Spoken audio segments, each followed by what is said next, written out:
Mă uit în oglindă, zic, frate, sunt cam frumos. Stau pe spate, încate ochii patru, bag un zăbălos. Nu-s așa bălos, dar încurvale că nu-s de folos. Când intru în casă mă descalț, că frate așa e frumos. Mă vede un șau, îmi zice, unde ai pus piftia? Nu știu, frate, puneți putan cum că vin din chilia. Am doar 12 ani, normal că mi-a început chelia. Frate, unde-i piena, că mi-a dispărut bipia.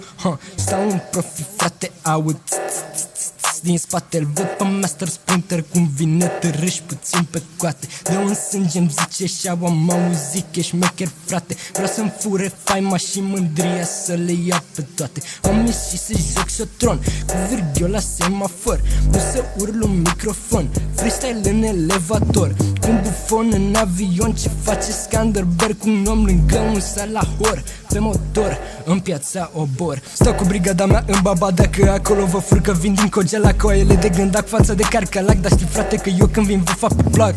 În spatele țin ca umbrela, dar în timpul liber mă un cu Nutella. Scrumez în pahar că n-am bani de scrumieră, am pula prea mică, îi zic gradieră. Beau din cafea de parcă e nămol, fur din magazine, mă știi că-s creol. Am bătut o baba, a vrut interval, am bătut un moș cu extraveral. Andrei cu Viri, știi, sărim pe beat, știu că ne asculți noaptea pe repeat. Suntem băieții care ți-au luat cheia, noi suntem băieții de nu-ți fu femeia. Avem păr în cap, ca și la coaie, pulile subțiri, cam cât o foaie, umerii pe cap, că suntem vulgari, noi dispărem când tu apari. Că tu e Splinter, eu-s motanul încălțat, m-au bătut băieții tare că am băgat-o în căcat. Aolo, iartă-mă, am vrut doar să văd de doare, s-au supărat și ei și mi-au băgat-o între picioare. Am vise de pește, dar noaptea fur benzină. Am luat-o pe Cristina și am băgat-o în vitrină. Nu-s așa sărac, mai trag și cu motorină. Nu mi se scoală pula, coaie de la chetamină.